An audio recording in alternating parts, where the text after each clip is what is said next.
Hello students, 11th class 11th chemistry. जैसे कि मैंने पहले वाली वीडियो में मैंने आपको बताया था सॉलिड लिक्विड गैस किस तरीके से कन्वर्ट होते हैं एक दूसरे में। यहाँ पर मैंने आपको फिनिश किया था चैप्टर। नेक्स्ट टॉपिक है क्लासिफिकेशन ऑफ मैटर। मैटर को कितने कितने पार्ट्स में क्लासीफाई करा है। Matter is divided into two categories, mixture and pure substance. Mixture is further divided into two categories, homogeneous mixture and heterogeneous mixture. Mixture में जो homogeneous mixture है, homogeneous, होमो means same texture में ये same होते हैं। जैसे कि शुगर सोल्यूशन, अगर मैं शुगर सोल्यूशन बनाऊँ, शुगर को वाटर में मिला दूँ तो उसमें आपको शुगर और वाटर अलग अलग नहीं दिखता, वो पूरा होमोजेनस मिल जाता है, मतलब उसमें हमें पार्टिकल अलग अलग नहीं दिखेंगे। इसी तरीके से एयर में बहुत सारी गैसेज होती हैं, ऑर्गन होता है, नाइट्रोजन, कार्बन डाइऑक्साइड, ऑक्सीजन, लेकिन आपको अलग अलग तो नहीं दिखता कलर है। मिक्सचर ही तो इज़ अ होमोजीनस मिक्सचर, जिसमें आप आइडेंटिफाई नहीं कर सकते इसमें कौन कौन से कंपोनेंट हैं या कौन कौन से मेटल या कंपाउंड्स हैं, तो it is called the homogeneous mixture. Another type of this mixture heterogeneous mixture, mixture of salt and sugar. Hetero means different होंगे इसमें। होमो में क्या था, सेम टेक्सचर में थे, but heterogeneous is the same, composition उनका डिफरेंट होता है। जैसे कि mixture of salt and sugar, salt and sugar को अगर हम मिक्स कर दें तो वो पूरा मिक्स नहीं हो पाते, अलग अलग उनके पार्टिकल्स दिखते हैं। इसी तरीके से अगर वाटर में हम रॉक मटेरियल डाल दें तो भी हमें रॉक मटेरियल अलग दिखता है, वाटर अलग दिखता है। It is called the heterogeneous mixture. Matter is subdivided into pure substances. Pure substances further divided into elements and compound. नाम से पता चल रहा होगा प्योर, इसमें प्योर फॉर्म में होगा, कोई मिक्स फॉर कोई इम्प्योरिटीज़ नहीं होती। तो एलिमेंट्स क्या होंगे, only one type of atom, like only one atom, इसमें कोई कॉम्पोजिशन कंपाउंड कंबाइंड नहीं होता, कोई बॉन्डिंग नहीं होती, इट्स अ फ्री एलिमेंट। तो एग्जाम्पल जैसे sodium Na is free element, copper Cu, Ag, जितने भी आपके एलिमेंट्स हैं, आपने पीरियोडिक टेबल देखी होगी, उसमें सारे के आपके प्योर सब्सटेंस के एलिमेंट्स आएंगे। इसी का दूसरा टाइप है compounds. Compound it is two or more atom of different element or same element. Different element के जैसे कि यहाँ पर मैंने Na और अगर Cl, दो एलिमेंट अगर मैंने मिला दिए, NaCl अगर सपोज बनाया तो इट इज़ अ कंपाउंड।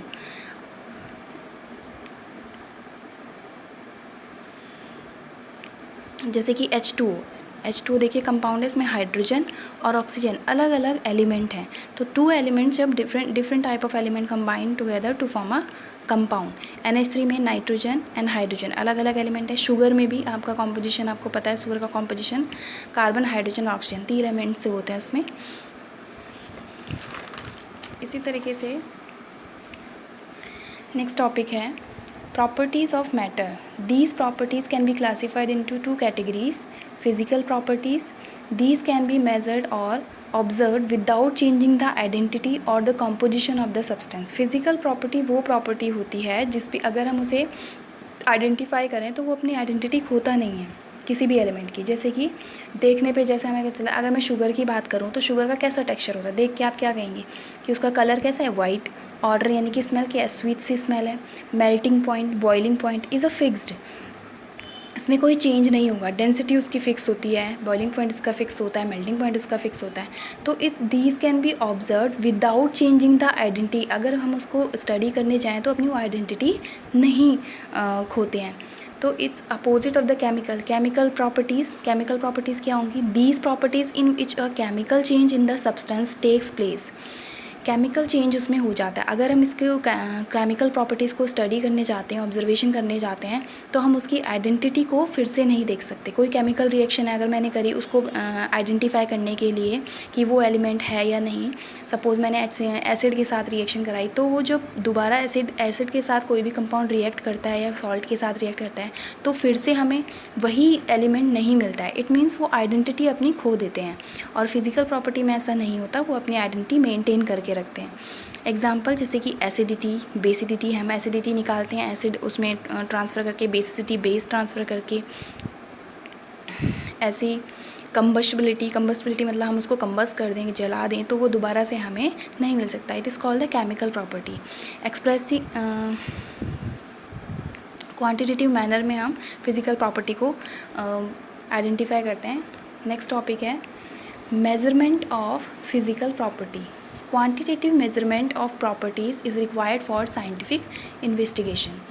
हम किसी भी क्वांटिटेटिव मेजर की प्रॉपर्टीज़ को मेजरमेंट करने के लिए उनका एक साइंटिफिक नोटेशन यूज़ करते हैं, जैसे आपने पावर में देखा होगा उस तरीके से। Many properties of matter such as length, बहुत सारी प्रॉपर्टीज़ हैं, क्या क्या हम मेजरमेंट करते हैं, length, area, volume etcetera are the quantitative in nature. इधर क्वांटिटेटिव मीन्स नंबर्स होंगे उसमें। लेंथ हम किस में मेज़र करते हैं, मीटर, सेंटीमीटर, किलोमीटर में, area centimetre square, metre square, and volume metre cube, centimetre cube in terms में। तो it is quantitative in nature. Earlier 2 different system of measurement, that is English system and the metric system. बहुत सारे system आए इसको measurement करने के लिए, but it is a famous system is the international system of unit, SI unit. SI unit आपने सुना होगा कई बार कि इस लेंथ की SI यूनिट क्या है, वॉल्यूम की SI यूनिट क्या है, इस तरीके से। तो यहाँ पर एक टेबल दी हुई है, base physical unity, basic physical unit है, इसको बेस फिज़िकल यूनिट भी बोलते हैं। हमारे पास ये 7 बेस फिज़िकल क्वांटिटी हैं जिनके आपको symbol, name of SI unit and symbol SI और SI यूनिट दिए गए हैं। फर्स्ट है लेंथ। लेंथ का सिंबल होता है small l। Name of SI unit, length की जो हमारी SI यूनिट है मीटर होती है, आप लोगों को पता है, और हम मीटर को कैसे डिनोट करते हैं, स्मॉल m से। सेकेंड है मास। मास का सिंबल होता है small m and its SI unit is kilogram और it is SI unit is symbol is kg। Time is denoted by t, इस SI unit is second and it is denoted by small s।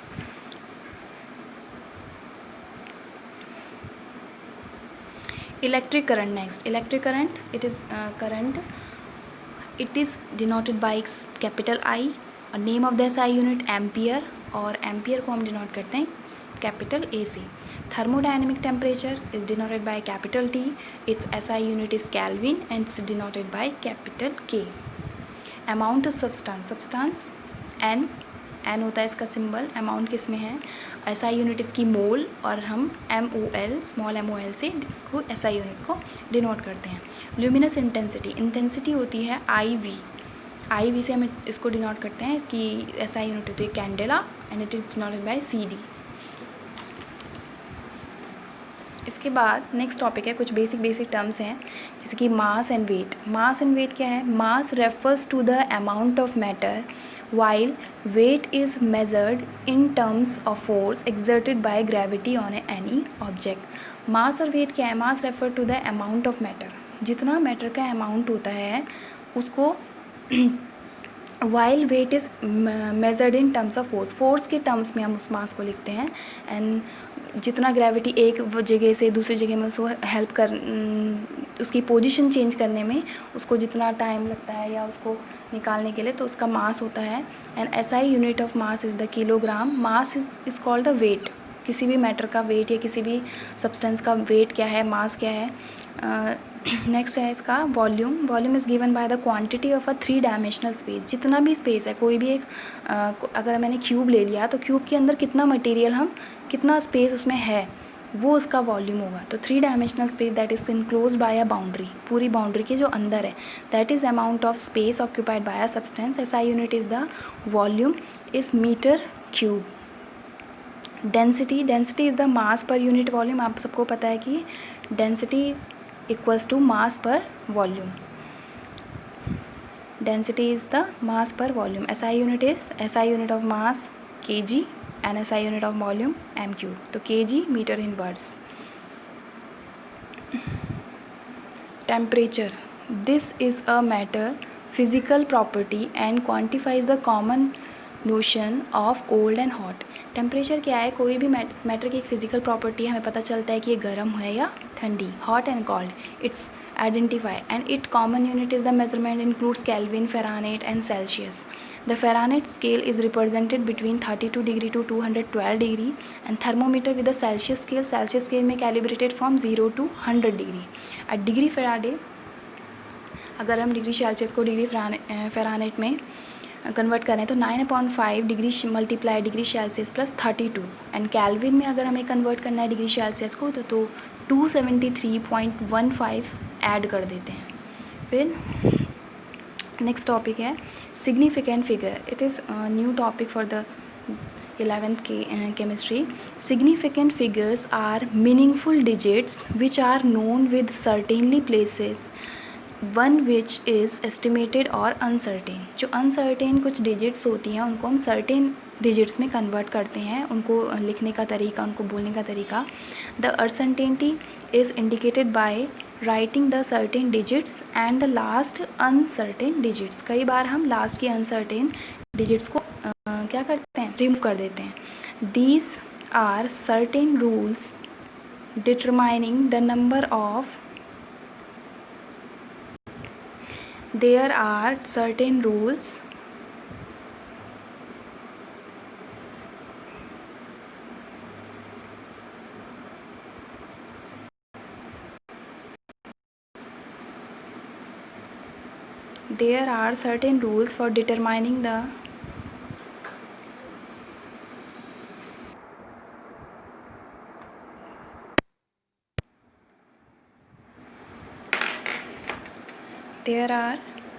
rules for determining the number of significant figures. इसमें कुछ rules हैं जिससे हम significant numbers निकाल सकते हैं. First है all non zero digits are significant.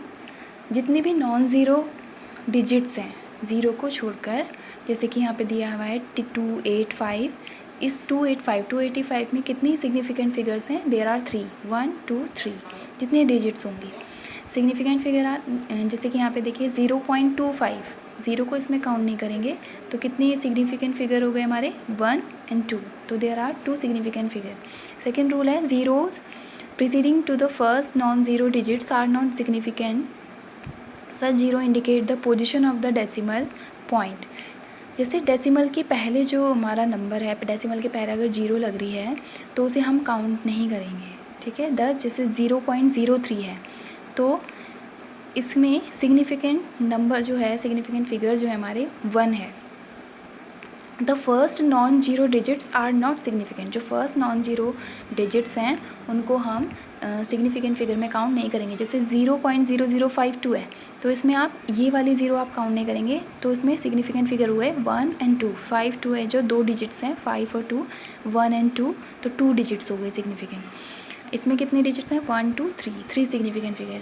Third rule है zero between two non zero digits are significant. Two non zero digits के बीच में जितनी ज़ीरो आएंगी वो सारी की सारी क्या हैं? सिग्निफिकेंट फिगर्स हैं. जैसे कि आप देखिए 2.005, ये 2 नॉन ज़ीरो डिजिट्स हैं, इनके बीच में 2 ज़ीरो आ रही हैं तो इनको भी काउंट करना है. जैसे कि 1 2 3 4 तो इसमें से कितने सिग्निफिकेंट फिगर हो गए? 4. अब नेक्स्ट में देखिए 2.0006 तो इसमें 2 नॉन ज़ीरो डिजिट्स के बीच में जितनी भी ज़ीरो है इनको काउंट करना है तो 1 2 3 4 5 तो 5 सिग्निफिकेंट फिगर हुए. नेक्स्ट है ज़ीरो एट द एंड और right of a number are significant provided they are on the right side of the decimal point. Decimal point की अगर कोई नॉन ज़ीरो नंबर है उसके बाद में जितनी भी ज़ीरो लगेंगी उन सबको काउंट करना है. ठीक है. जैसे नॉन ज़ीरो डिजिट्स के पहले अगर ज़ीरो लग रही है तो उसको हमें काउंट नहीं करना, लेकिन नॉन ज़ीरो डिजिट्स के बाद में जितनी ज़ीरो लग रही है उसको काउंट करना है. जैसे कि यहाँ पे देखिए 0.200, के बाद नॉन ज़ीरो है डिजिट्स, उसके बाद ज़ीरो है तो उनको काउंट करना है. तो इसमें कितने सिग्निफिकेंट फिगर हो गए? 1 2 3 तो 3 1 0 0 100 में कितने सिग्निफिकेंट फिगर हो गए? 3, क्योंकि 1 2 3 नॉन ज़ीरो डिजिट्स के बाद में जितनी ज़ीरो होंगी आपने उसको काउंट करनी है.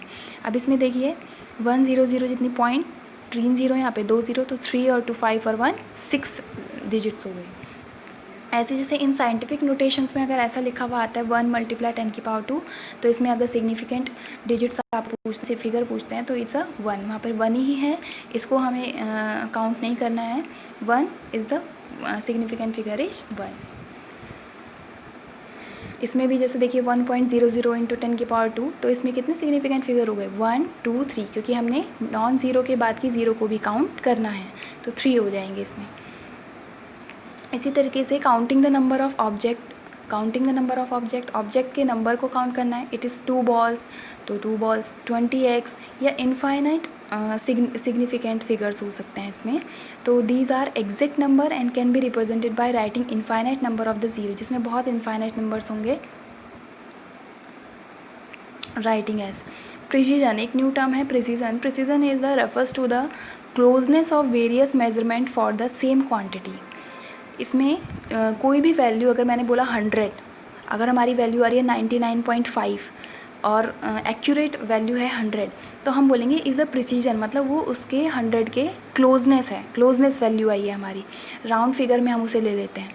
बट प्रिसीजन वैल्यू जैसे 99.5, 99.8, 95, ये सारी प्रिसीजन होंगी. बट एक्यूरेसी से it the agreement of the particular value, जो एक पर्टिकुलर उसकी वैल्यू होगी to the true value of the result, तो it is called the accuracy. जैसे हमने कई बार हमारी वैल्यूज़ होती है अप्रॉक्सीमेट में वैल्यू होती हैं, जो अप्रॉक्सीमेट में वैल्यू बोलते हैं हम प्रिसीजन, इट इज़, और एक्यूरेट वैल्यू जो हमारी रिजल्ट वैल्यू होती है. नेक्स्ट टॉपिक है laws of chemical combination. Chemical combination, किस तरीके से केमिकल कंपाउंड कंबाइंड होते हैं, उनके कुछ लॉज हैं. फर्स्ट है law of conservation of mass. Conservation of mass means mass same जैसा हमारा रिएक्टेंट में है वैसा ही हमारा प्रोडक्ट में रहेगा. तो it state that the net change is the mass of reactant and product before and after a chemical reaction. Chemical reaction से पहले जो मास था रिएक्टेंट का, वही केमिकल रिएक्शन के बाद भी प्रोडक्ट में उतना ही मास रहेगा. This means mass can neither be created, कि इसे ना तो क्रिएट किया जा सकता है और ना ही destroy.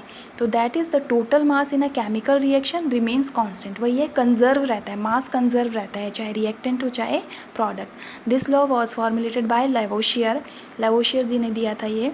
Example CaOH whole twice plus CO2 equals gives CaCO3 plus H2. इसमें इस एग्जाम्पल में आप देखिए मास ऑफ कैल्शियम क्या होता है 40, ऑक्सीजन का मास होता है 16, हाइड्रोजन का 1 एंड कार्बन का 12.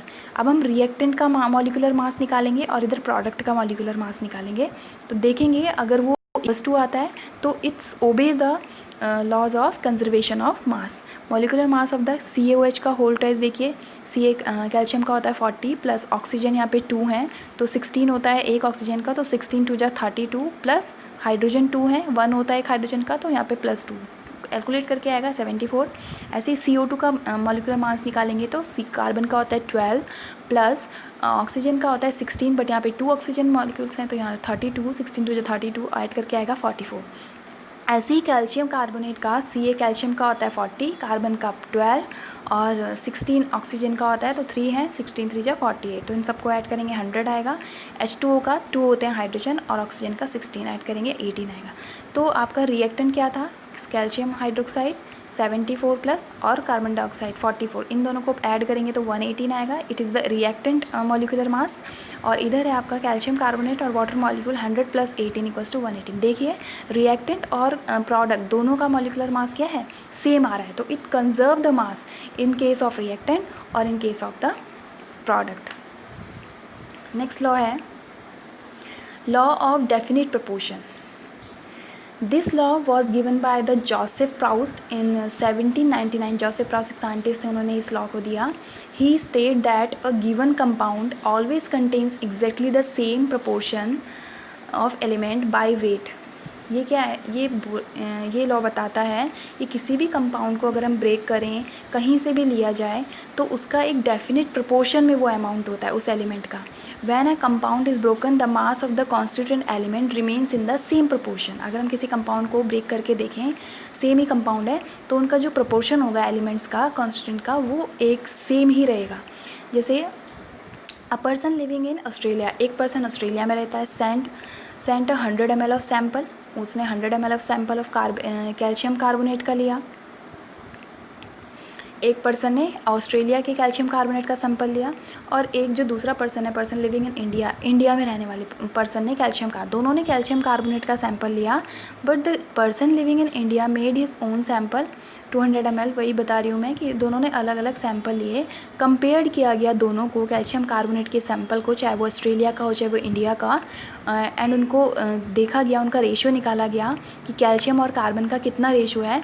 तो is a both the same, दोनों का क्या आया, सेम आया, इक्वल रेशियो आया, चाहे वो ऑस्ट्रेलिया का हो चाहे इंडिया का. तो ये लॉ बताता है कि डेफिनेट प्रोपोर्शन में होते हैं कॉन्स्टिट्यूएंट जो होते हैं, एक डेफिनेट प्रोपोर्शन में होते हैं. Another example is natural sample और synthetic sample.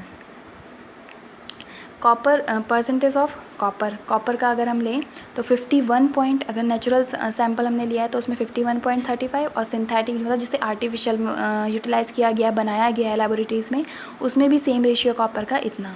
Percentage of copper का भी 9.74 और सिंथेटिक में भी 9.74। परसेंटेज ऑफ ऑक्सीजन 38.91, इसमें भी 38.9। It means it obey the definite proportion law.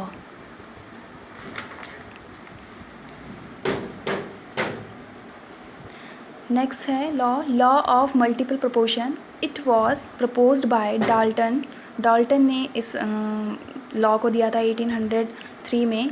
He state that if two element can combine to form more than one compound, अगर दो element combined होकर एक से ज़्यादा कंपाउंड बनाते हैं, the masses of one element that combined with the fix mass of the other element, एक element का फिक्स मास दूसरे एलिमेंट के साथ कंबाइंड होता है, are in the ratio of the simple whole number. For example, H2 combines with a O2 to form two compound namely water H2O2। अगर H2 और O2, ठीक है, दो H2 और O2 एलिमेंट्स हैं, ये कंबाइंड होकर अलग अलग कंपाउंड बनाते हैं, water and H2O2, hydrogen peroxide इसे बोलते हैं। तो अगर हम वाटर की रिएक्शन कराते हैं तो H2 2 gram of H2, half O2 यानी कि एक ऑक्सीजन मॉलिक्यूल, एक ऑक्सीजन, हाफ O2 मीन्स एक ऑक्सीजन एलिमेंट है यहाँ पे। 16 gram of O2 is used in formation of water का होता है 18, अगर हम निकालेंगे 16 ऑक्सीजन का और 2 हाइड्रोजन का, 16 और 2 18 ग्राम। और in case of hydrogen peroxide, hydrogen molecule is 2 gram and O2 is 32 ग्राम। यहाँ पर ऑक्सीजन का क्या हो रहा है, अलग प्रोपोर्शन यूज़ हो रहा है, तो मल्टी प्रोपोर्शन। हाइड्रोजन का सेम प्रोपोर्शन है बट ऑक्सीजन का डिफरेंट प्रोपोर्शन है। To form the hydrogen peroxide 34 gram. Here the mass of the oxygen का जो मास है which combined with the fixed mass, hydrogen के फिक्स मास के साथ कंबाइंड होता है। ऑक्सीजन का अलग अलग जो अमाउंट है वो हाइड्रोजन के फिक्स अमाउंट के साथ कंबाइंड होकर डिफरेंट कंपाउंड बनाता है। It's obey the law of the multiple proportion. जैसे कि आपने ऑक्सीजन का यहाँ पे रेशियो देखा है 16:32, इट इज़ 1:2। इसके आगे भी 2-3 लॉज और हैं, हम उसके बारे में आगे डिस्कस करेंगे। So thank you.